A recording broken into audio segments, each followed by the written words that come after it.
Ladies and gentlemen, boys and girls, children of all ages, welcome to the Knicks Film School Podcast. I'm Shawn for W, and I'm joined today not by Jonathan Macri, not by Andrew Claudio, but by my partner in study hall crime, Mr. Kris Persianen. Kris, how the hell are you? What's going on? I'm good. Lots of basketball for me today. I was recording a demo broadcast of a play-in game from 2 years back, just practicing my play-by-play stuff. So I'm already in a super basketball mood and very excited to get to drafting here. I made out a board, and I'm excited for this draft, and it's going to turn into some nasty picks really quick, I think, with the selection of guys that are here. So I'm really excited to see how we maneuver this one. And I'm also excited for what is about to go down just in general. Absolutely. Absolutely. And I'm also joined by my partner in Casual Friday crime, and coming this fall, my partner in study hall crime. It is Mensa Mother Smith. Mensa, welcome. I'm so happy to be joining you guys on study hall officially, because once or twice, maybe even 3 times last year, I jumped on just to see what the vibes are, and the vibes are great on study hall. So I'm happy to be joining officially. Ready to get this draft going and make sure everything sounds fun this time. Like Kris said, we have a lot of interesting guys on the board today. Shawn, I'll let you introduce what the draft is. But yeah, just super excited to continue to, grow with Knicks Film School and be a part of the study hall crew now. Absolutely. Absolutely. So going forward, when study hall comes back, and it won't be coming back anytime soon, I'm sorry, Robert Cross, it will be a rotation of the 3 of us. So it'll be 2 of the 3 of us every week, which means Kris no longer has to wake up at like 11:55 for a 12 o'clock show. And I no longer have to explain to my wife why every Saturday for 2 hours I need to disappear in the basement to yell at somebody about Jalen Brunson and Evan Fournier's contract. But I'm looking forward to it. It's going to be a lot of fun. So today, we are doing, as we are wont to do in the offseason, another draft. And this time we are drafting the best team made of players above the age of 30 or 30 and above in the NBA today. And that draft will be participating in that draft will be myself, Mensa, Kris, and the guy, Andrew Claudio, back from vacation, back from his honeymoon, back from drinks with umbrellas in them. Yes. Alcoholic and non-alcoholic, and all-inclusive dinners, and beautiful sunsets, and a tan. Yes, and a tan. I know Jeremy got all the love for his tan from Ireland, but as a Hispanic, it came much easier for me to end up with looking like this, as a couple days in Aruba will do so. I'm excited to do this. I'm excited to be back stateside. I'm excited to do this draft with you guys, as Shawn, more specifically, because I'm pretty sure you were outnumbered in the under 30 part of the draft. So we need to even the score and have 2 people that were 30 and above as part of this draft. I don't believe you're 30 yet, Mensa, right? I turned 30 in April. So you turned it, or you're turning? I'm almost 30. I'm 29. Okay. So to make it to represent the 30 plus of this draft, I decided to make sure Shawn wasn't alone here, and we will even things out here, Shawn. I'm excited to do this. I turn 30 next month, so almost there too. 30 months, 35 months. What? Okay. Anyway. Yeah, 30 months in Mercury. All right. Yeah. So today we are drafting, again, as I said, we're drafting the best NBA players 30 and up. We are going to draft a center, 2 forwards, 2 guards, and 3 bench spots. There can be no chicanery. So if you draft someone as a forward, you can't move to the bench later because you weren't paying attention, all that stuff. We're doing that straight away. And to be eligible for a position, the player must have played at least 45% of his games at that position, according to basketballreference.com. So there will be no fools just like putting Joel, well, he's not eligible in this draft, but putting Joel Embiid at power forward so you can make it all NBA. No. Whatever Basketball Reference says, that's it. and this is something I've been begging the NBA to follow. Not that Basketball Reference should be gospel, but this is how you avoid the chicanery of Embiid being a forward or Luka being a forward or whomever, like or Tim Duncan being a forward, right? Or way back. Tim Duncan at least like played the power, like played next to a center for his minutes. Like the NBA just decided, all right, this guy's eligible for forward guard so that we can move positions around, which is why they went to position list. The point being, we're going by the positional estimate section on every player's Basketball Reference page. So if you played at least 45%, I believe is what we agreed to, of your career minutes at a position, you're eligible for it, which might come up at some point in this draft. Absolutely. So, and last but not least, so two things. One, contracts don't matter. CBA doesn't matter. That doesn't matter. Just pick who you want. And the winner will be chosen by, what's the name of this website? X.com. I ain't doing that shit. That happened while I was away. Okay. I don't acknowledge that it happened. It is still away. The Mets. If I'm gonna call it Twitter, I'm gonna call it Twitter. Exactly. The Mets didn't trade a single player because it happened while I was away. Okay. Aliens don't exist. That happened while I was away. I don't acknowledge anything that happened while I wasn't in the country. Bro. Okay? Right. Nobody that was in the country acknowledges the alien thing. So which is bananas. This is why. Shout out to my Bro. dad, Pastor Claudio. If Jesus came back, it would just be trending for a couple hours, and then we'd move on to, oh, look who got ratioed. You know, it would just be a bunch of memes, and then who got ratioed, and then oh look, It fade in the water, right? Cardi B threw a mic at somebody else, and then we just move on. Okay, Jesus get ratioed is crazy. I can't wait to go party with Jesus. We're gonna have such fun, and then it's the Uncle Phil clip. Just want to shout out my guy Aquaman. Yeah, shout out Aquaman. You know. I know. Oh my goodness. And that would supersede Jesus coming back. Would not supersede, it would knock Jesus off the front pages, is what I will say. Anyway, you guys ready to decide a draft order? Yes, sir. Okay. So Shawn, do you have a deck of cards? You want me to do it? Oh, do it. Shawn is literally grabbing a chair. I will behave. My good. For those who aren't watching on YouTube, Shawn literally just grabbed a chair. Okay. You know. A folding chair. You got to know that. You got a folding chair. Yeah. The best meme I saw from that was with the portals from the Endgame suddenly showing up on the dock. Oh my gosh. This is why, as much as Elon's trying to ruin Twitter, Twitter cannot be ruined. No. Okay. Impossible. We want to go age order. Chris, you're first. Okay. That affirmative. There you go. All right. Ready? Your card is a 4 of hearts. I apologize. So you may end up on the turn, which gives you back-to-back picks. Then it's Mensa. Mensa, oh, wow. Chris does not like being on the number 4 pick, potentially. If you're on YouTube, you understand what that meant. Mensa, your card is a Jack of Spades. Strong card. Okay. Next up is me. And then... the old man. Yes, the old man. My card is a 7 of spades. All right. So, Shawn, let's see. Can you beat a Jack of spades? Your card is a Jack of hearts. All right. Whoa. We have a high card draw off for the number 1 pick. Okay. Overtime. Mensa, your pick is a Queen of Hearts. Strong cards, baby. Yes. But another card is a 3 of hearts. Sorry. All right. So, Shawn, you're the second pick. Okay. Mensa's first. I'm third, and Chris, you will be fourth. Okay. Without further ado, with the first pick in the inaugural geriatrics draft, I am taking one Wardell Stephen Curry. I don't think that there was any other pick to make here.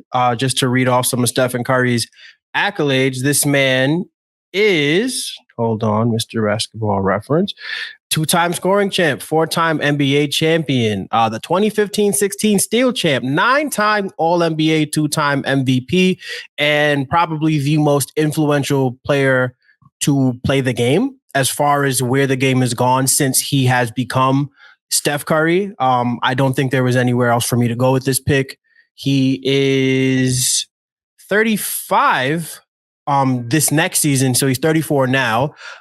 just love the guy. He is a definitive franchise changer, and I believe the ultimate ceiling raiser in the game today. So with the first pick in the draft, I'm taking Stephen Curry.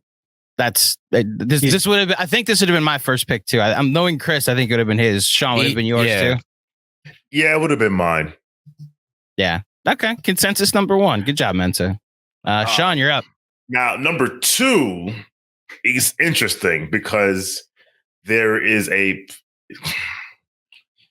player who is arguably the greatest player in the history of the NBA right there.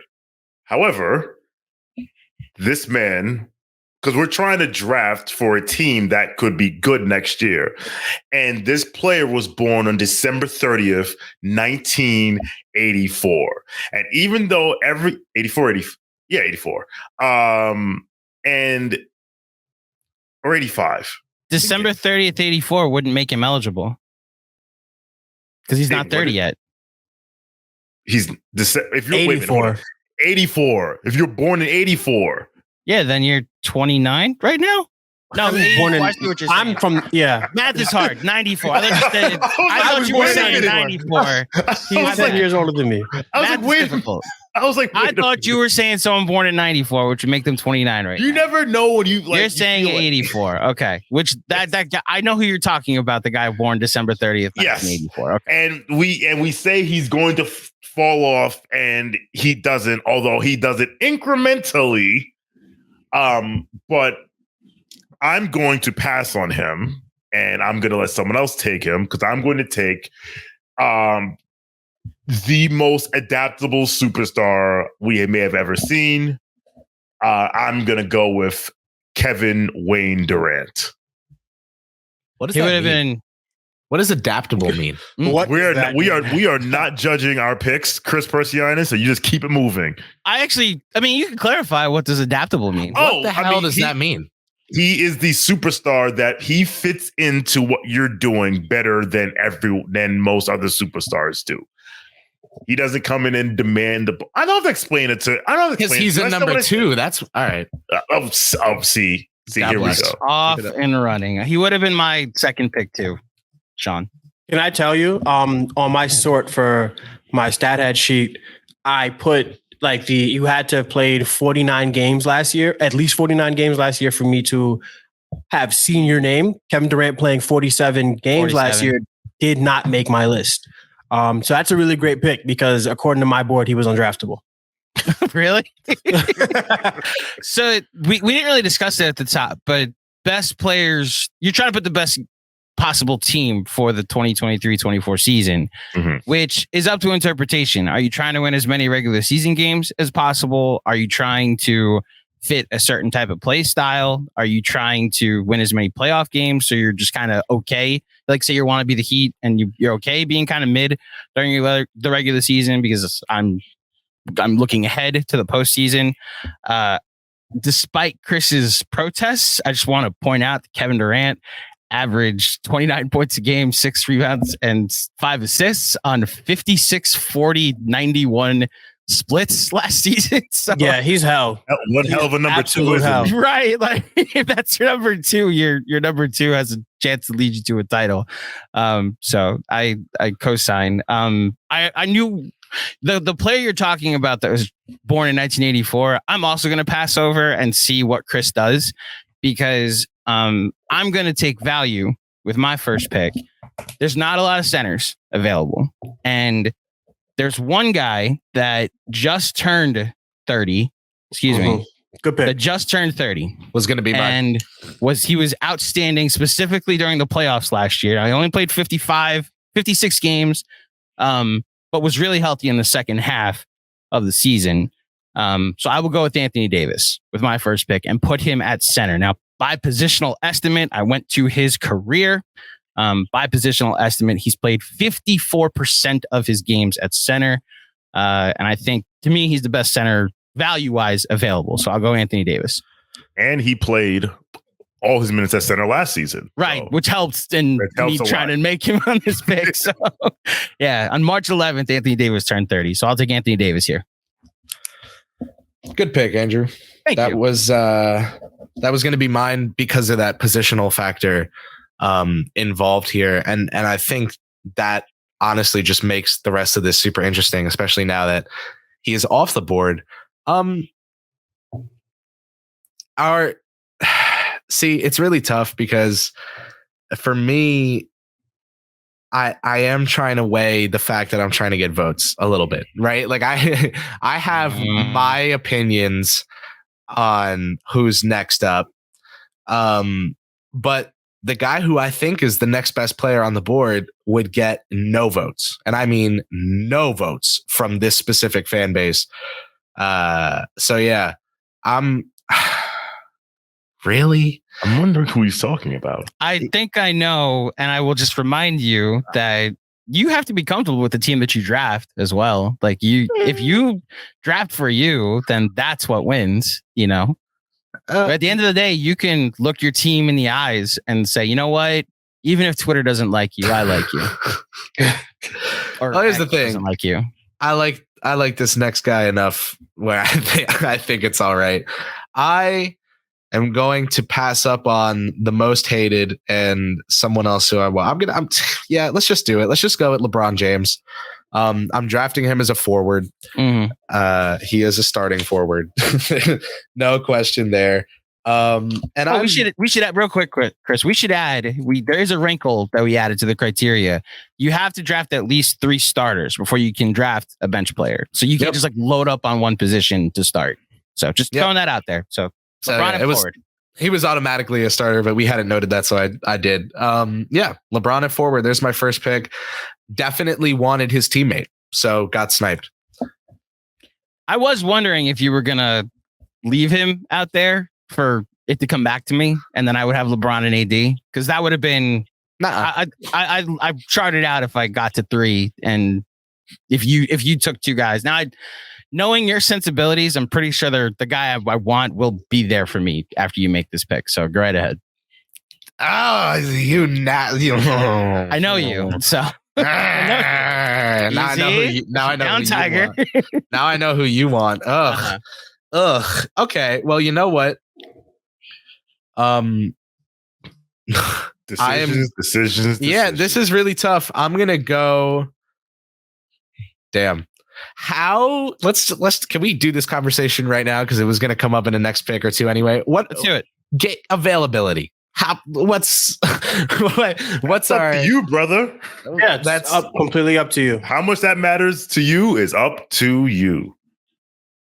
Yeah, give me Kawhi Leonard. Yeah, I thought that's the question. So where position you're putting him at? Starting forward. That was tough, and there was someone else I wanted. Again, would get no votes. The guy I want would just get no votes, even though I think he is like top 8 in the league. So, there's that. Is LeBron still in my top 10? Yes, personally. And so is Kawhi Leonard. I just understand people that no longer have either of those 2 guys top 10, but I think the consensus does.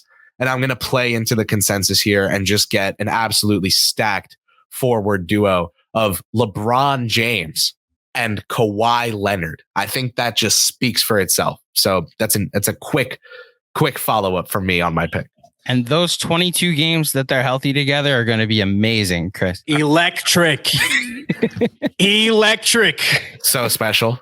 So it's funny you mention availability, because that factors into, to an extent, my next pick, because I thought you're going a different direction, because availability does matter to me, but playoff success does as well. And I don't care if the Knicks fan base does not vote for this guy. I know I personally was terrified of him during the postseason, and the Knicks head coach was so terrified of him that the entire game plan was just stop him. Trigger warning. The course of 6 games, which makes sense after he did what he did to the Milwaukee Bucks. I'll go Jimmy Butler, who did play. Look, I actually thought he played significantly less games because the regular season, he wasn't himmy like he was in the playoffs, but he ended up playing 64 games and got himself a second team All NBA award for this season. And then obviously we all know what he did in the playoffs. So Jimmy Butler is my next pick, and I'm putting him as a forward. I think I'm putting him as a forward because I don't think he's eligible for guard. I wouldn't think so either. Yeah, forward. I just want to say really quickly that if you're drafting Jimmy Butler, you also have to account for all the Miami Heat tears that are coming with Jimmy Butler because of the Josh Hart injury. Just wanted to point that out. You guys on South Beach are crybabies.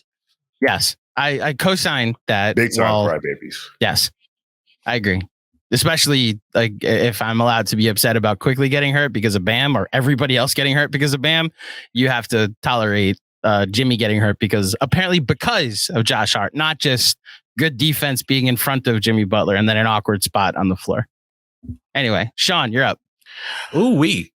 Speaking of South Beach. Actually, hold on, Shawn. Chris, was Jimmy the guy you were talking about that you... Yeah, that wouldn't get votes. Yeah. Okay. I would, if this were like just like the Chris Percy-Iden exclusive, no consensus, whatever, I would have taken Jimmy probably fourth overall with no problem. You're trying to win the popular vote. I get it. You took out a bottle of hot sauce on the Breakfast Club. I get it. I fully understand what you're doing here. All right, Shawn, you're up. So speaking of South Beach, evil reference, Andrew. Damn. my next pick averaged 32 points a game last year and 7.3 assists and 4.8 rebounds. He was actually, by my rating system, number one on my board. And I'm going to take him. That will be Damian Lillard. I know. KD and Dame Lillard. You have the all... So much defense. You have the all Chris hates you team. Who's going to score on Shawn, guys? I mean, wow. I mean, who's going to outscore Shawn also? Everyone since Dame's rookie of the year and KD hasn't made it out the second round since 2019. Mm-hmm. Yes. So Shawn, is Dame bringing is he bringing his basketball shoes or his running shoes? Because is he running from the grind? I don't know what's going on with this guy anymore. No one explain to me. He's not running from the grind. He's running from the grind, which I think is absolutely like amazing and remarkable. Because no one runs from running from the grind like Damian Lillard. Can I throw some trivia at you with Dame real quick? Yeah, and I want everybody to give their answer here. So you might already know this because you guys researched it. But of the players eligible for this draft, how many scored more points last season than Damian Lillard? Would that be zero? The answer is zero. The answer is zero. He has the most points scored and only played 58 games of any player eligible for this draft, which is why I can't criticize the pick in any way, shape, or form. It's Dame and KD. You goddamn right you can't. No matter what New Jersey boy says. 46, 37, 91 splits, 65% true shooting.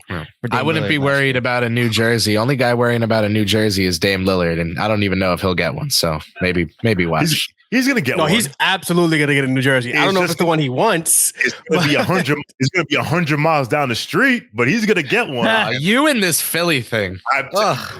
Me and Shawn in this Philly thing. We're aligned on that. But you're not obsessed with it like Shawn is. Shawn has like a thing for it. Wait a minute, because I believe in you don't, I'm obsessed. Yes. I mean, I'm also the rules obsessed with it, yes, but for very different reasons. Another piece of trivia, by the way, but then I'll let you go, Mensa. I mentioned Steph had the third most 3-pointers of players eligible for this draft. Dame Lillard was fourth. Steph had 273 threes last season, and Dame Lillard was fourth on that list with 244. So high volume score. Also, the first player drafted to have never made an NBA Finals. That's a fact. Yes, that is a fact. Which is why I think Shawn will do a better job of team building than the Portland Trailblazers have over the very low bar. I was gonna say that's easy. Yeah, I also think Shawn will be looking at defense going forward, but we'll see what happens. Mensa, you're up. 2 picks. Okay, I am ready to shake this draft at its very core because if you like points and Damian Lillard is the first is the leader in points scored last year, I will be taking the second highest guy in points.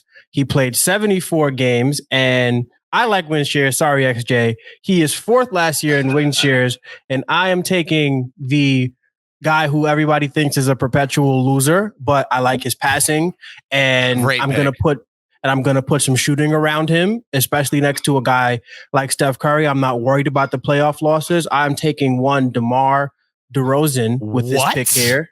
Yes, I thought you were going somewhere else. No, I knew exactly where we're meant to. I'm shaking this draft up. I'm shaking the draft, guys. 74 games played last year, 36 minutes. He's going to be my workhorse.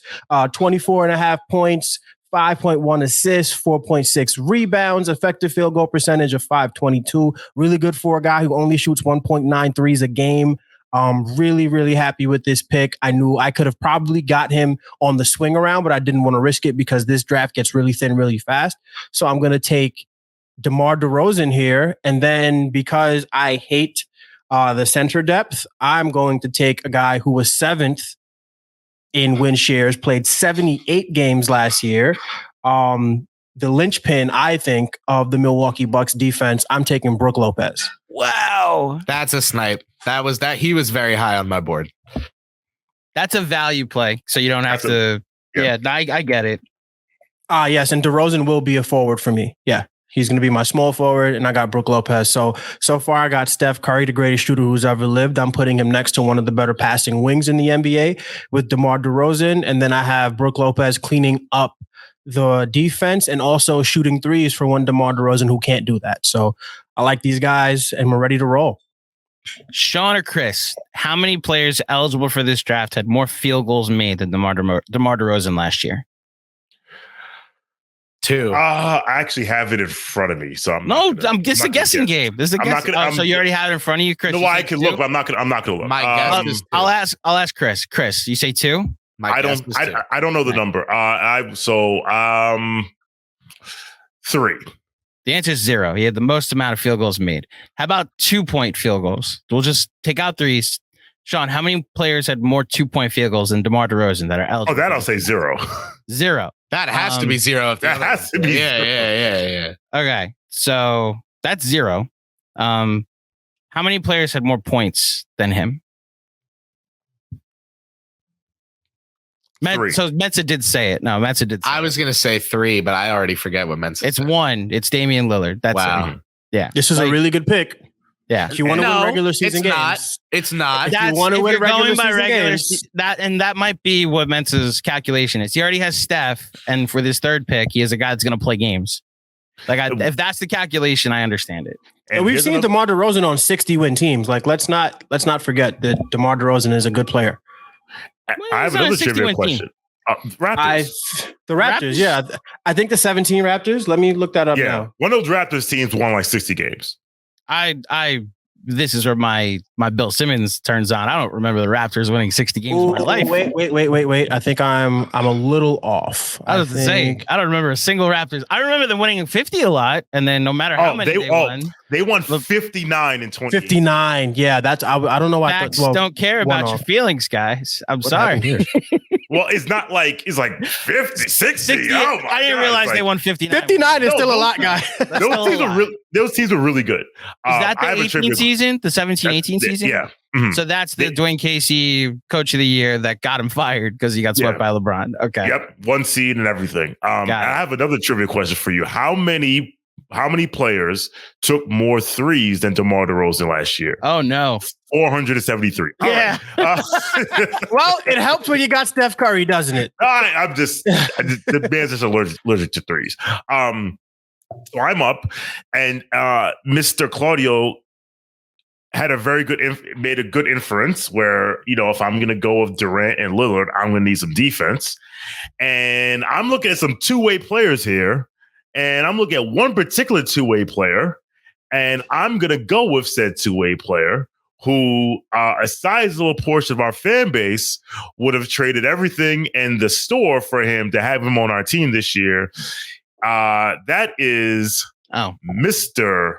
Palmdale P, Podcast P, Paul George. Great pick. Yeah. I agree with the joke, by the way, about the fan base portion of the fan base that would have traded everything for him. I will say, just doing the research of like potentially the Knicks being in on a Paul George trade.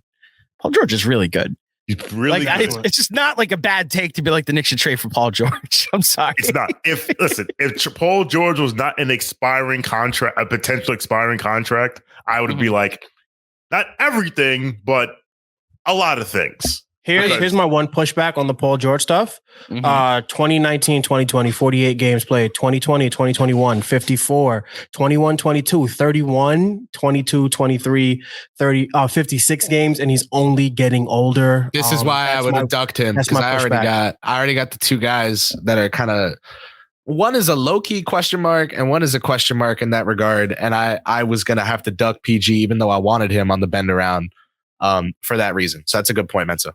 Paul George played more games than both LeBron and Kawhi, though. Talk to them. Yeah, but that's not really saying much, is it? But if the whole point you're making, Chris, is like I had availability concerns. Yeah, but I can't add a third guy. I can't add a third one in the mix after those two, is what I'm saying. But if your point of I took LeBron or Kawhi over Paul George was like availability concerns, no, it's because they're much better at basketball. Then that's a different conversation. My evaluation, noting the concerns about his availability, is I think he would have been the best available player this offseason. And if you could get the best available player at a good price, which that also is factors in. I wasn't trading everybody and all the picks for Paul George. I just, like, the more I dug into what he's good at and how he would fit on this team, was like, oh, this is perfect. Okay. Like, he's your backup four. He like anchors the defense in a way just that the availability. So what you do is you talk to the man upstairs and say, can those games that he's available for coincide with the postseason? Which, the Clippers have been doing that the last couple of years, and it hasn't helped. Okay, I'm up, and I have taken a center and a forward so far. I know who you're not taking. No, I'm not. I think I'm. Oh no, I'm not taking him. You are correct. I'm not taking him either. If you know anything about Andrew Claudio, oh boy, am I not taking him. That does leave me. Oh man, you guys took all the forwards. Okay, I almost have to take a forward now. But I won't, because I see one that's at the top of the board as a forward. Really boring. Really boring. It's super boring, but it could be. All right, I'm going to go with a guard, and I'm going to stick with defense. Stick with defense. Okay. I'll go Drew Holiday. Great pick. Yeah. For us, yes. So I now have AD, pick. Jimmy Butler, and Drew Holiday. Nobody's scoring. Not even you, Andrew. Nobody on my team. Every game is first to 85. So Drew Holiday will be my next pick. Okay. With the 10th pick, the 11th pick in the draft. Chris, you're up with 2. I really feel like I got to go with the center here because it's so bad after this. What was that?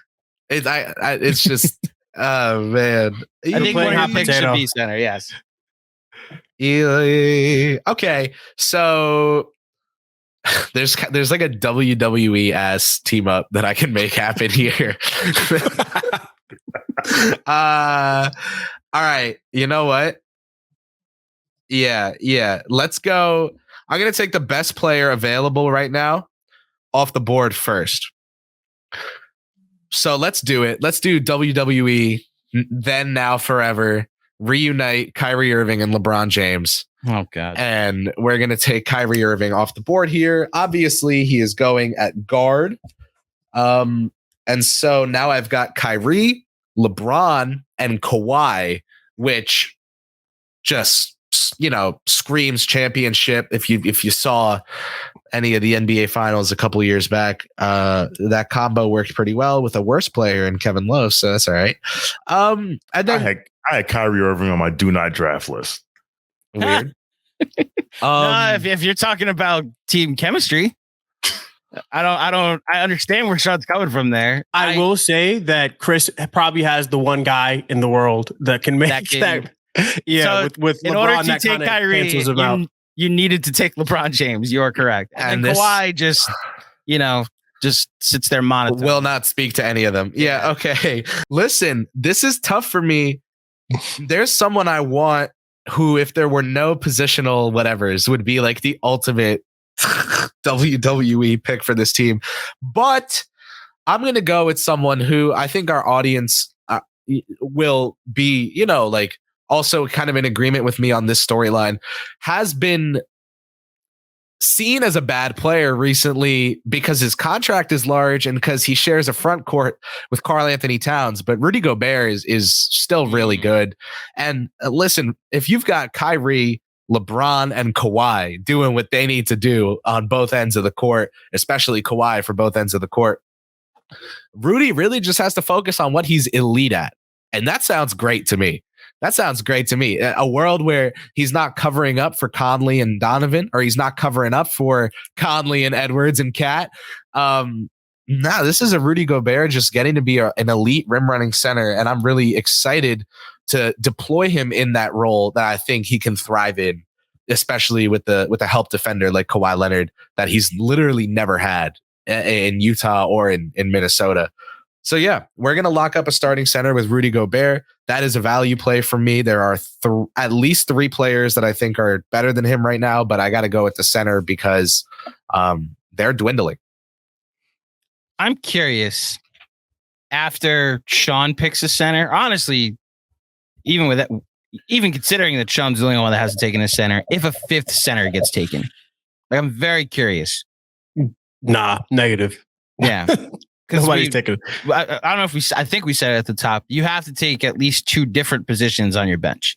So I factored in my research that there will be 4 centers taken. I did write down like a bunch of others, but that's just the way the NBA is played right now. It's just further and further away from the rim. So I don't blame you, Chris. And you put me in a spot where I might have to take the guy as my guard. So. Stand strong. I've taken Anthony Davis. I've taken Jimmy Butler. I've taken Drew Holiday. I have a ton of defense on my team. Do it.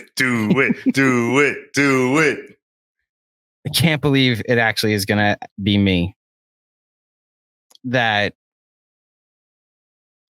honors an all-time great player, a future Hall of Famer, a guy that is a bucket when you need him to be, especially on teams that go deep into the playoffs. I know where this is going. Oh, this is absolutely sarcasm, guys. And play off of Steph Curry. I'm going Klay Thompson with my name. Hey! Oh, he went Klay Thompson. I knew it was a banana in the tailpipe. I know Andrew Claudio. That was a banana in the It just wasn't happening, Shawn. It just was not happening.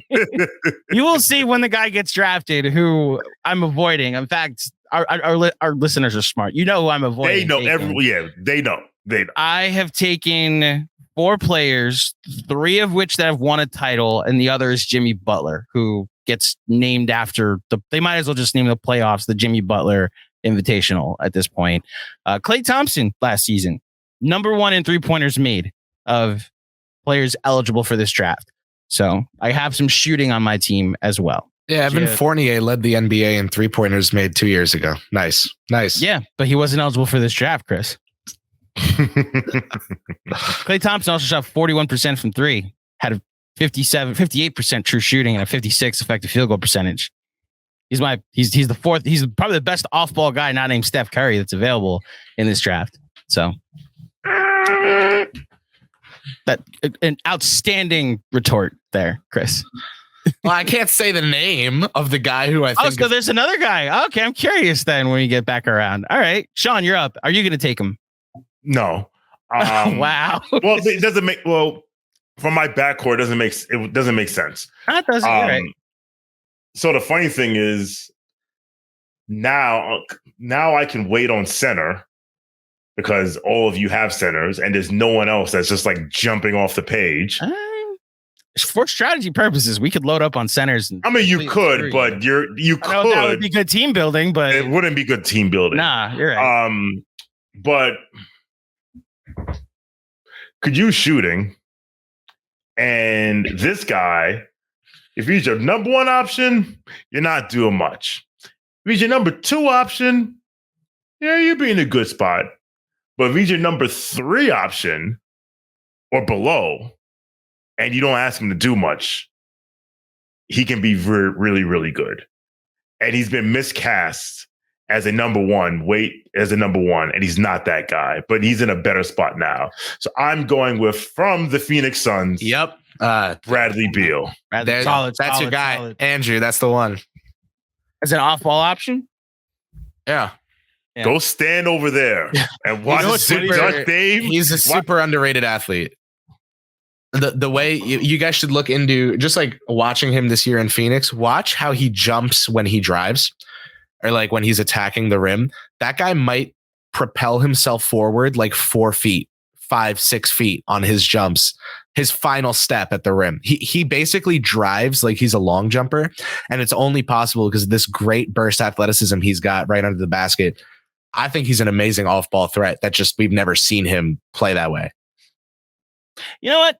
I'll retract my good retort, Chris, from earlier. This is actually an outstanding pick. It's not like I have had a thing for Klay Thompson for a while. I think the Warriors work because of Steph Curry, but it also helps that I think he's like the 5th or 6th greatest, specifically 3-point shooter ever in Klay Thompson. So having that play off of Steph also makes the thing work. Along with him being the guy that will guard point guards instead of Steph. In his prime, pre multiple knee injuries, Klay was the on-ball guy, and then you had Iguodala guarding the wings, and then you had Draymond guarding the entire key and rim. Yeah. You know that's man.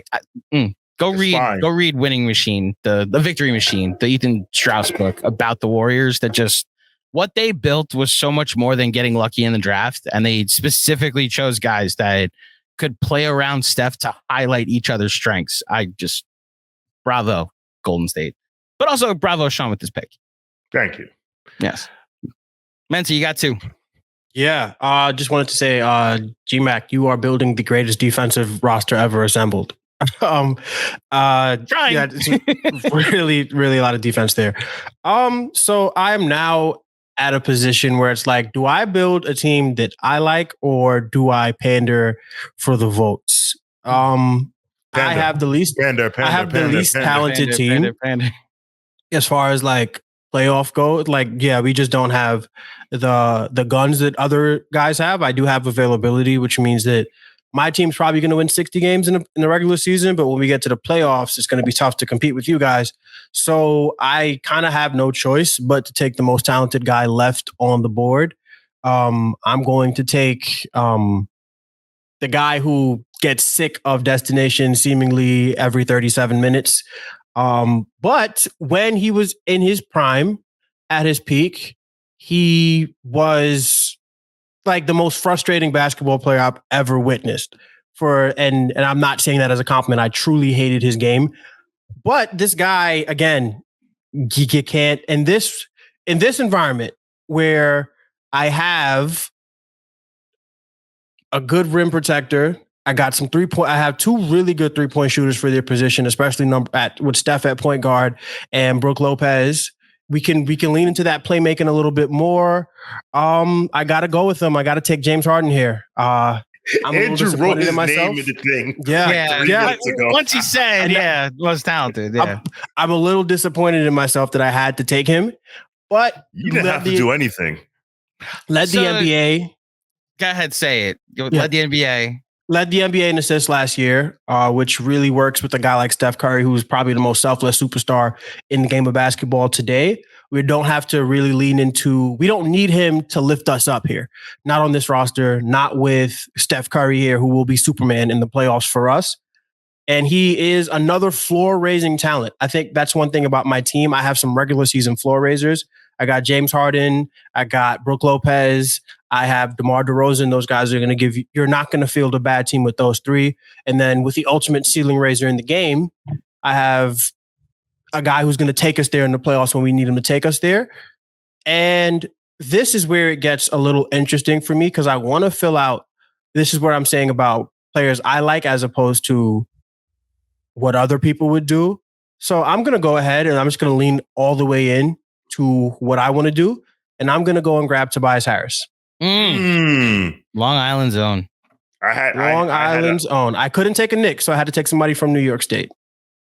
That's the most fascinating part about this specific draft. I don't think there's a Knick that's going to be taken. Absolutely not. We were the youngest rotation in the playoffs last year. The oldest who? It's just what? It's actually, hold Fournier? On. How old is I think Fournier? It's just Evan Fournier. I think it's just him. Fournier? Fournier and Rose. I'm thinking last year's team, Fournier, Rose. It's Fournier, Rose. That's it. Yeah, Rick Brunson would be the next eligible player. Tibbs played guard. Tibbs would play. Like that's the eligible player that you might from the Knicks. Like that there you go with the Knicks and former. I have an honorary former Knick who I would consider. I was thinking the same thing. I think we can all say Taj and be okay that no one's going to draft Taj Gibson. If you were considering taking Taj Gibson, then you may have him at starting center. I was about to say, there's your center, Shawn. I just want to clarify. James Harden averaged 21, 11 and 6 last year. It's like super disrespectful that I passed on him twice. I don't care. I don't think so. I don't care. I don't think it's disrespectful at all. But I'm just saying, it's probably disrespectful that he's the 16th pick in this draft. I also don't care. I don't know how he didn't go before DeRozan. Like, what the hell is that? He should have gone because he's a loser. He's a loser. He's a loser. And now being disrespectful, I'm trying to clarify my disrespect. Like calling okay, Shawn, you drafted Damian Lillard and Bradley Beal. Mirror, look in it.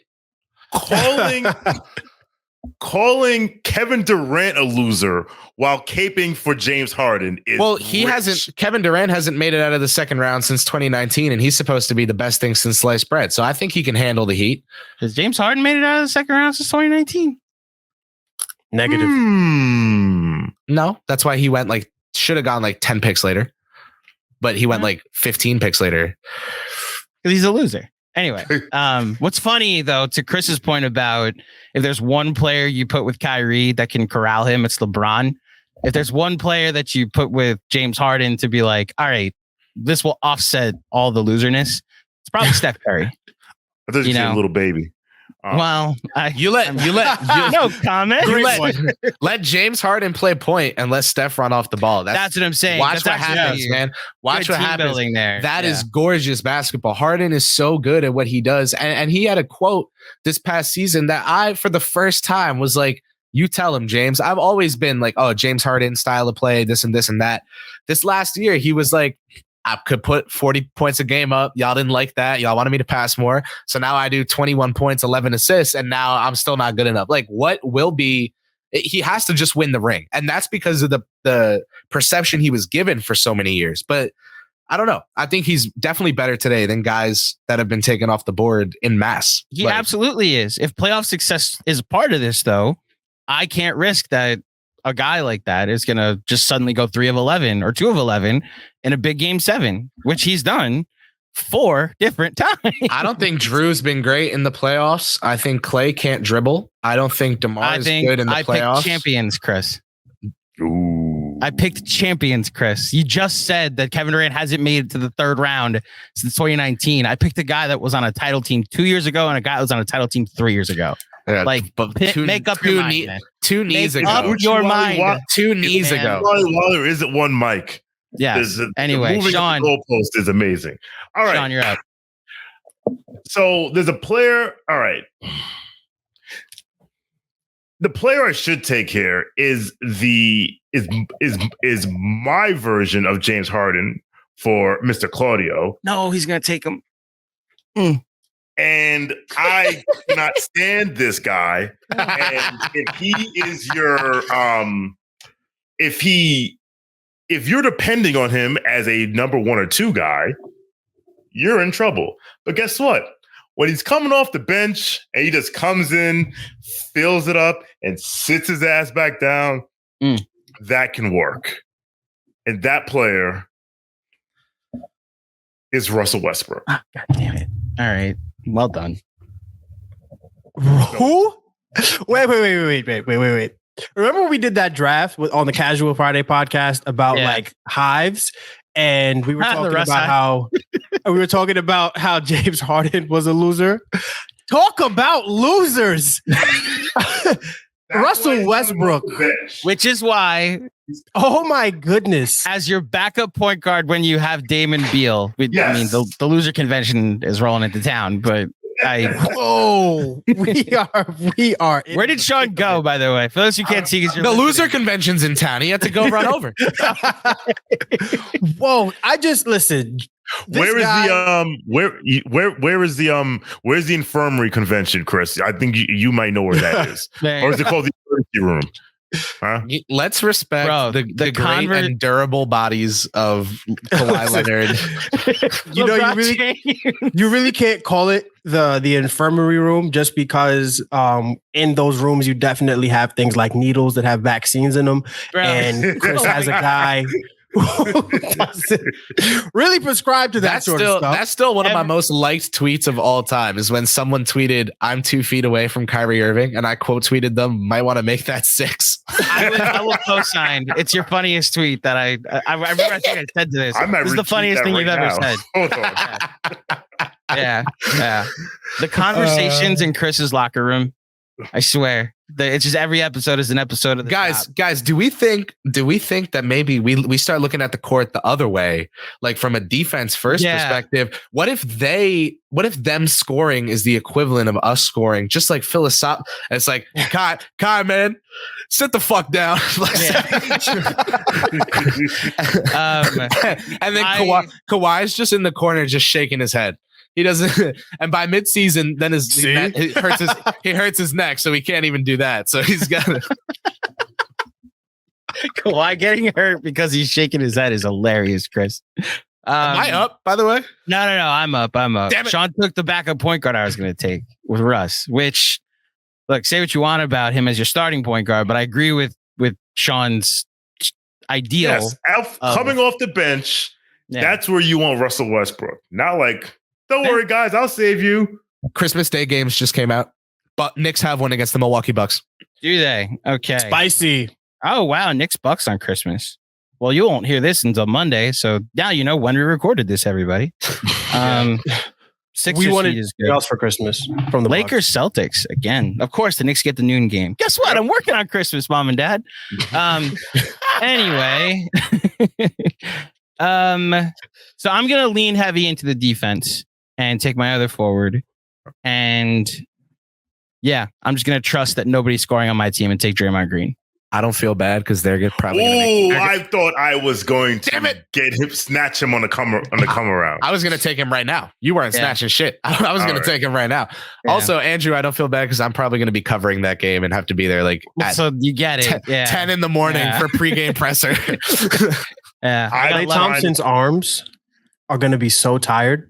Klay Thompson's arms. Oh my goodness. Oh yeah. Have to shoot all the threes. Which is this is going to be hopefully first to 85 on my team. Now, we're going to defend like hell on one end, and then it's just going to be I really Jimmy do something, Drew do something, AD do something, you know. I really wanted Dre for my bench unit. That's a fantastic pick. Thank you. Warriors at Nuggets. Let me not read this on. Am I up now? Am I up now? You have 2 picks, Chris. Okay. Real quick, hold on. Make 1 pick and then let's recap because then everybody will have made 5 Well, picks. there's a clear best on the board right now, so I'm just gonna snag him, give him the honor of going first. You got to give me Chris Middleton for my bench unit. Great pick. I really wanted Draymond Green. He would have been the point guard of my bench unit, and then also someone who I could slot in as a small ball starter, yada yada. But Andrew stole him, sniped me again, and I wanted AD and Draymond this draft, both, because you could play them each as a 5 or as the 4 and 5, and Andrew got both. So screw you. And welcome Chris Middleton to the K. Peter Squad of Destiny, to the winner's circle. Welcome in, man. He's got that guy. If you watch Succession, you'll get this. This guy has a ludicrously capacious bag, and you know that he is going to go and lead that bench unit in scoring.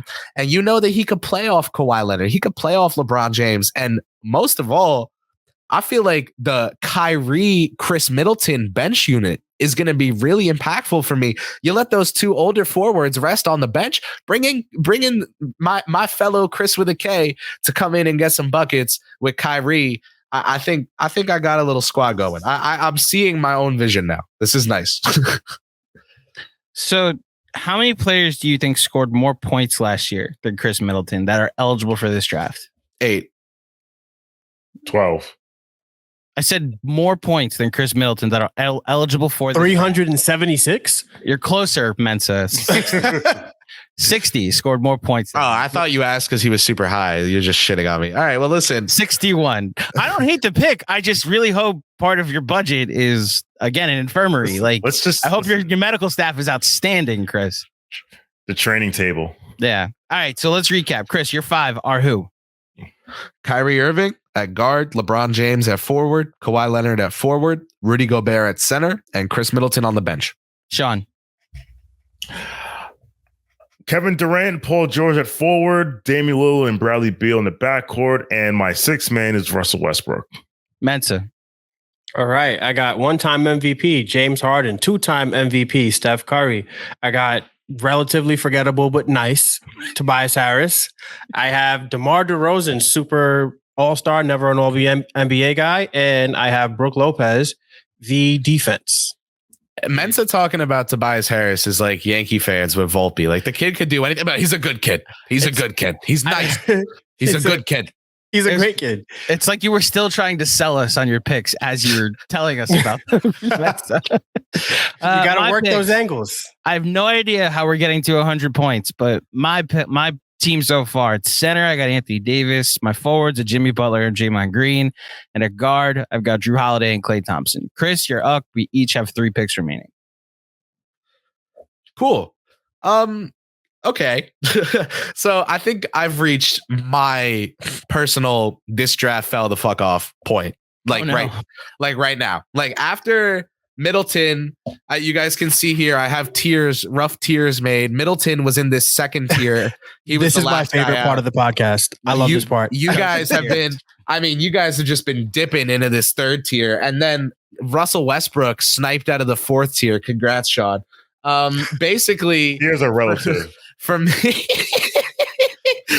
me, I'm looking right now at someone who can go into that starting lineup and play with the rest of those guys. And I'm not seeing anyone that screams like, you should get me. But then I found him. The perfect starter to complement the rest of these 4 guys. He's played with LeBron before. This is a classic LeBron James teammate. I'm surprised he's not still playing with LeBron on the Lakers.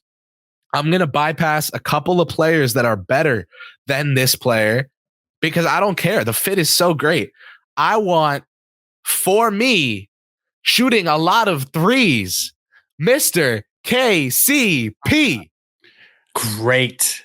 So, Great you know what's pick. funny? He's talking about tiers, and I had KCP in like tier 17, like last pick. You want to talk about reaching, but it's a good that's because you don't want. You know why? Because you don't know what he's capable of. I do know he's capable. It's a good pick. Clearly not. But you can talk about tiers. I just love how that long soliloquy of introduction led to Contavious Caldwell Pope. I like the pick. He's one of my favorite players in the NBA. I always have. Chris, I like the pick. It just was like you went through the best player available, and you went on this journey to find him, and then. No, this is an excellent pick. I'm not gonna lie. It's an outstanding pick. Like for what you let's settle down on outstanding. Let's settle down. No, like you have to consider. You settle down. You know why? I don't understand why you took Russell Westbrook in the 4th tier, but now KCP is better than him. And now I'm going to go to the 44th tier and go take KCP. What happened? KCP is a better NBA basketball player. But I just want to point out that KCP and Aaron Gordon were the linchpin of a defense that carried Nikola Jokic, Michael Porter Jr., and Jamal Murray, not guys who are championship level defenders. Jokic with the rebounding, I understand, but what KCP did for that team was immeasurable. He was huge for the world champion Denver Nuggets, and I love that pick. No disrespect to KCP. We're turning that up right now. I agree with your assessment of that, Mensa. The only pushback I would give to how much we want to credit him with anything that the Nuggets won last year is what he's really good is being a good complementary basketball player, which is why as your second bench piece, or I guess he's my starter. I drafted him as a starter at guard. We got Kyrie and KCP holding down the backcourt. We got LeBron and Kawhi in the front court. We got Rudy G at center, and we got Chris Middleton as the sixth man. That's a squad. Yes. He would have been there at the last round. And I'm clear. Yeah, because you guys are morons. That's why. Well, then if you knew that, you should have. We can be respectful and do this draft, Chris. Did you hear? This is not Twitter. Mom, he started it. First of all, well, I'm up, so I'm waiting for. Go ahead. So I'm just saying, like, I like the pick. It's a complimentary pick, which is why I understand Shawn being like, I'll get a backup point guard that in the right role. If you're putting Russ in that role, I think it's a fine pick. I don't fully co-sign that he's better than Russ pick. I think it depends what role you're asking of both guys. You know, Bruce Brown was playing over KCP down the stretch of those finals games. So, which is why hate. I need some offense on my team, guys. And it's why I'm going to go to, I think, the guy who scored the most points remaining that's eligible.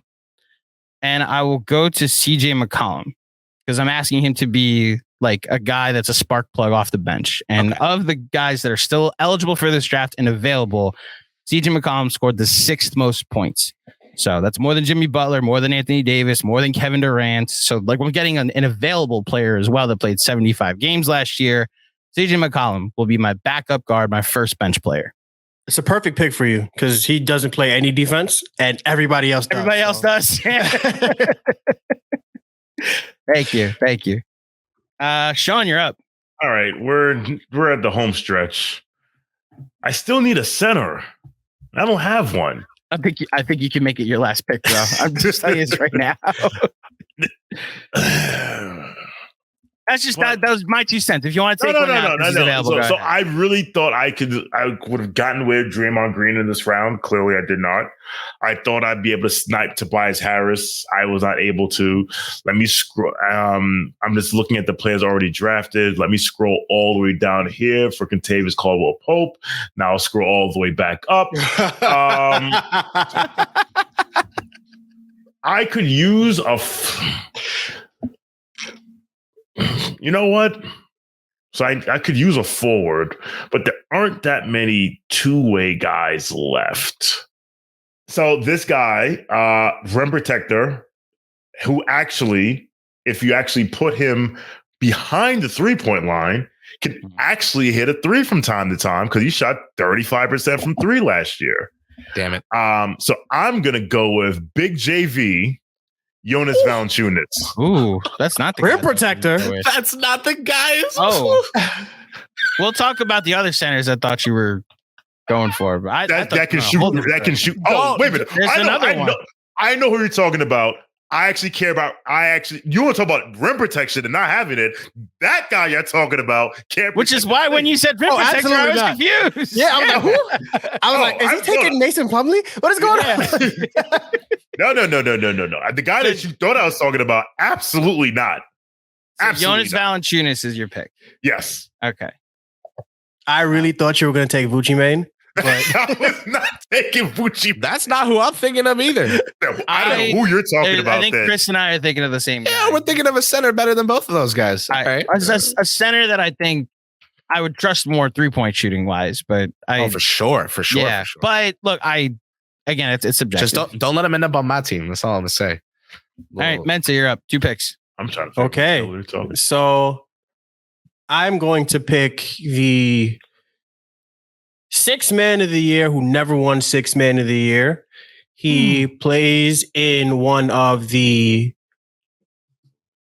He plays for a guy that is, in my opinion, the preeminent villain in NBA front offices. If this man is calling you, good pick. Hang up the phone because he is going to rob you and take some of your blood with you. I'll just cross him off. I am going to take Utah Jazz shooting guard Jordan Clarkson for my 6th man. Mensa, this is an outstanding pick. That's a good pick. Yeah. I was going to take another guard, who is very likely to come off the bench. But because I have a lot of playmaking in that starting five with DeRozan, Curry, and Harden, I figured I could go with, I don't need another floor general. I'm going to take, I figured I would take Jordan Clarkson. He scores a lot of points and does it really well. So that's going to be my first pick here. Now, for my second pick, there's another guy that I've been looking at for a while, and I'm surprised nobody's taken him yet. Not really, because there's actually a lot more talent in this draft than I expected. I don't think there's anybody I would have taken this player ahead of that's been drafted already. He is a guy that plays for a team that just broke the longest playoff streak in professional basketball. He played all 82 games last year, which is really nice, especially it's another floor-raising pick. Everyone on the Kings played every game. Yeah, whatever. Yeah, good point. That's why they missed 60 total games as a team. Wow, that's impressive. That's a good stat. Let's go back to reading off this player's stats. Effective field goal percentage of a .556, shot 4.3 threes last year and made 37% of them. 15 points per game. For rebounds, this guy is not the best defender, not the best scorer, but he does enough in the middle that he's always going to have a job in the NBA. We are taking Harrison Barnes with the 7th pick on my team. I like that Mensa's team is all shooting. Like, it's DeRozan's the only guy that can't shoot, and it's like it's a refusal to shoot more than a can't of shooting. Like, he's efficient in other spots on the floor. So, yeah, good pick, Mensa. That's like real. They only as a team, the Kings only missed 63 games last year. 61, I think. Do you know the Knicks off by hand? I guess Mitch and RJ, they missed a bunch, so they're probably Brunson missed a fair share. Brunson, Obi. missed, Quentin Grimes missing games. Okay, yeah, that makes sense. I can look for you guys right now. I know like what group chat I'm in that the stat was in the other day, but you give me a little bit. Don't just sit here waiting for me. You got 4 picks, so or 2 picks to look it up. Yeah, I have 2 myself right now, right? Shawn, you're up. Oh, okay, cool. Good. Yeah, I'm saying you have 2 picks to wait if you want to go look that up. I think I figured out who you guys are talking about, the center, and we'll talk about it after the show, after the draft is done. Okay. I could use if I'm gonna have Russell Westbrook on my bench, I'm definitely gonna need some shooting. Oh. And who's this guy that you said let's see, how many of all the players that are eligible for this draft, he hit the I know second most threes. Yeah. So I'm going to go with the player that is special to me because he is the one that first let me know that Ben Simmons is a fraud because he outplayed him in college in the game Oklahoma versus LSU. And that player is Barbados' own Buddy Hield. Yeah. Bahamas, not Barbados. Thank you. I was wrong, and the stat is more favorable to Sacramento than I even said.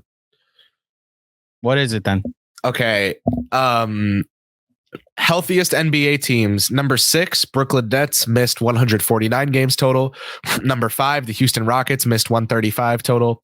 Number 4, the Sixers at 118. Number 3, the Knicks, 104 games missed, but the 3rd healthiest. Number 2, the Hawks at 102. And number 1 was the Sacramento Kings with 54 total games missed. Jesus. The most injured teams: OKC 243, Charlotte 268, Orlando 270, Portland 273, Miami 292, Detroit 294. Sacramento's actually a prime candidate for aggression. Not hearing that, like injury luck. That's honestly my first thought, Shawn. I agree with you completely. Like that's uncanny. That's ridiculous. Injury luck. 41. That's like 52, I know Mitch missed 54, a bunch of games. 54. I know 54. Mitch missed a bunch of games, but that's like 2021 Knicks type of injury luck. Oh, I guess Derrick Rose missed a month. I just sent you guys the tweet so you can peruse it on your own. Thank you. Also, Buddy Hield at 26th in this draft is perfect, Shawn. Good job. Thank you. Yeah. If I didn't already have Clay, I was thinking about him, but just I needed to go get some.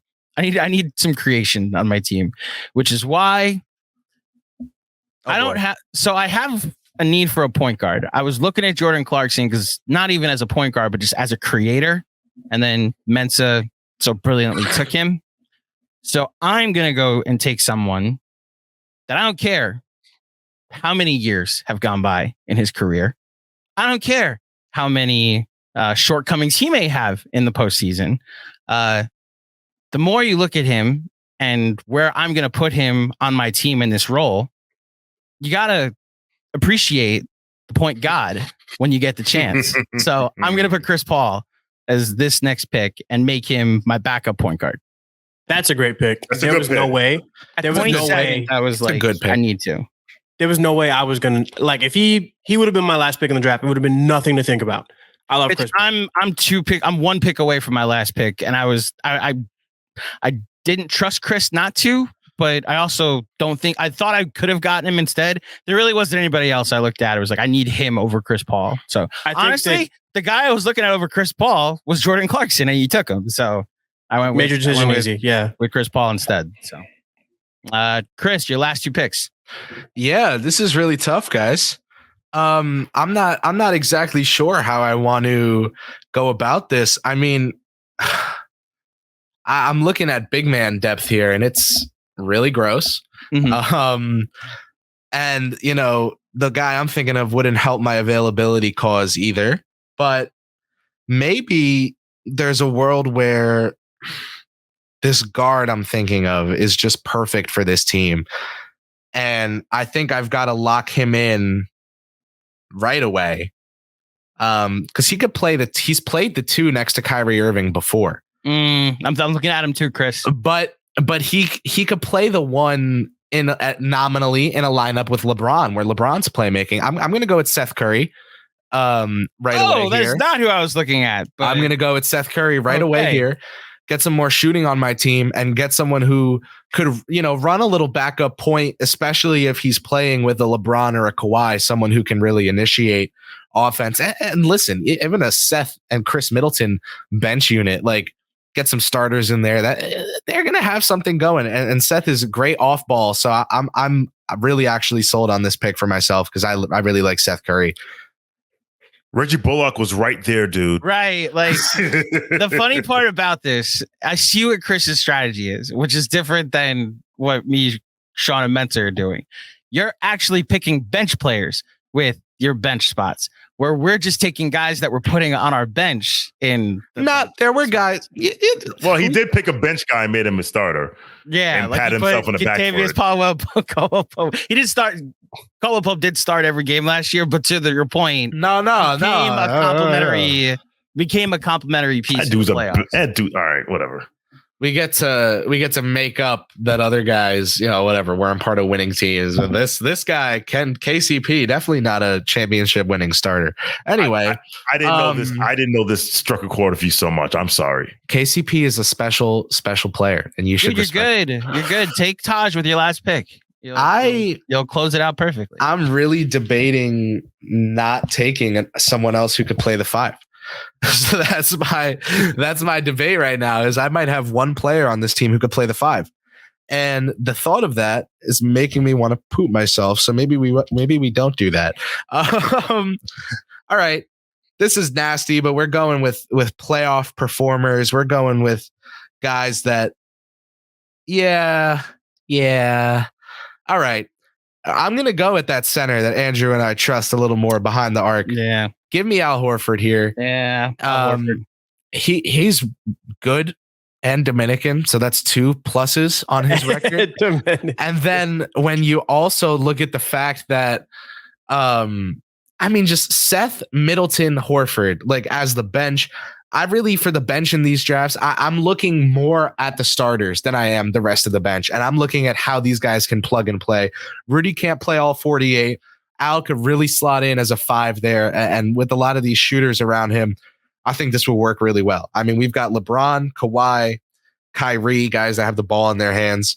And then we got scorers, we got shooters, and we got defenders. So give me Horford to bolster the defense and to bolster the front court. It'll be Rudy Gobert and Al Horford there. As like the big men of the team. It's a weird pick. there were some guys I was looking at that, like, okay, in a vacuum, sure, are better right now than Horford, but none of them can play the 5. And that's really where the weakness of this draft is. So I think it's kind of a blessing with my last pick. I'm getting someone who I trust to play the 5. Okay, so I didn't consider Al Horford because he was born June 3rd, 1986. So while I 37 respect Al Horford, I was like, I'm going to take the guy that's 6 years young. Yes, he is a better 3-point shooter. Tito is a better 3-point shooter than Jonas, but yeah, I just the age thing. That's what it was. All right, last pick. All right, that's fine. I'm up. Oh, you're up. Yes. Yeah. I got one more pick, and I have guys that can play the 4 in AD and Draymond, and then I basically can go small if I want it. Like I could play them together or just go small with the rest of my team. There's a guy that the more I kept looking at his stats, like for this draft, and I can't believe he's actually going to make it to the last pick, like the 8th round of this draft, and what's going to be the 30th pick. But I again, beauty is in the eye of the beholder. He's going to be like an uber forward on my team because I could put him at the 4 or the 3 in specific lineups. But I will go to Detroit and take the only player worth a damn on that team last year, not named Alec Burks. And I will take Bojan Bogdanovic. Burks was the honorary Nick I had in mind earlier, by the way. There you go. Because in his heart, Tibbs will always think of Alec Burks as on this team. Yes. Of the players remaining, he's 3rd in points scored last season. As far as eligible for this draft, 16th on that list in points scored. Guy plays like 60 games a season. I'm putting him as my backup, which I think that's where he's destined to be when he gets traded to a contender, either like your 4th option or your uber scorer or uber creator off the bench, which is why he's perfect for my team because I do not have a ton of creation on my team. So he can come in and do what he wants on the offensive end. Okay, Bojan Bogdanovic, my last pick. Shawn, your last pick. Great pick. So my pick, I'm also drafting for fit and for not need, but more fit. I got a lot of offense. I could use a guy. My last pick is going to be a guy who averaged 8 points a game last year and 4.8 rebounds and 1.5 assists. But you do not draft him for offensive purposes. You draft him for defensive purposes. I need a defensive guy off the bench to carry some of the slack. So I'm going to pick a player who plays in New York, but not for the Knicks. He was under consideration for me. Oh, Dorian Finney-Smith. DFS, yeah. And if anyone poo-poos that pick, you are a casual and not the one that talks on Friday. I liked him. He just can't play the 5. He can't play the 5. So he cannot play the 5. Yeah. So Shawn, are you running a lot of Durant at the 5 on your team? There may be some Durant at the 5 off the and with bench units. There may be some of that. Yeah. But like I said, listen, I was never taking Vucci, man. Never. Durant at the 5. God bless, Shawn. Again, Chris. Shawn's running track meets. It's gonna be you got to outscore him. He's the new Kings. Like I'm not even saying it's a bad thing. They were set a record for offensive rating last year, but Paul George he's gonna be very busy. Paul George and DFS. Paul George is gonna be on the defensive end. Like, where is everybody? All right, Mensa. The last pick of the draft is. So Shawn, instead of Dorian Finney-Smith, who I would have taken is Kyle Anderson. I think he just does more, but you also have Russell Westbrook. So I understand not needing Kyle Anderson's juice playmaking. That was the guy who I would have taken if I had a taller team. Number 1 on my snub for my team list. He's so good. Is that Kyle Anderson? No, I'm going to take a guy who I was very, very far out on during the regular season, but watching him play against us in the postseason, I was like, holy shit, this guy is actually really smart and he's pissing me off with all of the outlet passes. And I didn't believe that he would be a contributor to a winning team and then boom, the Miami Heat go on a run go on a finals run. So I'm going to take a guy who played 62 games last year, can shoot the three still, not too much, is a solid defensive rebounder, and is a good change of pace. I want to say a good change of pace center for me. I'm going to take Kevin Love as my final pick. Again, this is a guy who has a very, very celebrated career. 2016 NBA champion as a power forward. Now he's going to play a little bit of the 4, a little bit of the 5 for me, I think, as an 8th man with all the guys I have ahead of him. And he's also just a really, really high IQ basketball player. One thing, when the skills fade, the IQ doesn't. And he's still really smart, still set screens, can still pick and pop with the best of them. Really like this guy coming off my bench. Gives me a lot of multiplicity with the units. And I managed to put a team together with DeMar DeRozan as the only guy who doesn't shoot threes. And I'm very proud of that. So there's a lot of guys that didn't get drafted that I'm honestly stunned based off of the the way we can I ask a stat question? Differences. Can I ask a trivia question quick? Yeah. Norman Powell went undrafted. Where was he in terms of points scored last season on the ranking? That was the guy who I really kept thinking like he's going to be like the highest point scoring, but undrafted. Right here. He is where the hell is Norman Powell? 25th. Yeah. Okay. Interesting. My top undrafted guys were DeLon Wright, Kyle Anderson, and Spencer Dinwiddie. Dinwiddie. I wanted to make good. Dinwiddie would have been a good backup guard tonight, but I just Seth Curry just plays so much better with my starters. I went with him instead. That's the guard I thought you were talking about, Chris. Instead of Seth Curry, was Spencer Dinwiddie. I thought the same. Guy who has played the two with Kyrie is Spencer Dinwiddie. You know, I really badly wanted to make a Din shitty joke, but it just didn't. It didn't materialize. Yeah. Other players not drafted. Tim Hardaway Jr. 6th man of the year. Yeah, Malcolm Brogdon was not drafted. F him. I mean, for financial purposes, yes, F him. If you want to throw some centers out there, Vucci Main, Nikola Vucevic. Again, I'm just saying that the name exists. Okay. Bogdan Bogdanovic, another I think that guy. Yeah, Atlanta. Yeah. If the Hawks get their shit together, he's going to be a really fun bench gunner.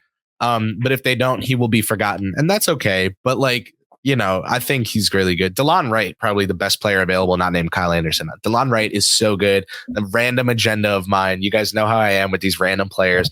I think a contender could scoop up DeLon Wright, and he could be their Derek White for the Celtics. He could be their KCP, like that final piece you bring in. That's like, okay, we really do need someone who can just defend and play smart. I think DeLon Wright is so underrated. He's been buried on the Wizards. I love him as a player. So Slow-Mo and DeLon, I am hurt that I couldn't take those two. So throw this out there, Mensa, king of win shares. Do you know how many players had more win shares last year than Nikola Vucevic? 5 that were eligible for this draft. So it's Jimmy Butler, it's Dame Lillard. Tells you Anthony how much that stat's worth. I didn't say it. Anthony Davis, DeMar DeRozan, and James Harden. I mean, he played 82 games. That's the thing. He gets a lot of rebounds. Mr. Availability. I thought that's where I thought you were going to end up going, but you took Lopez early, so I knew you were out on centers.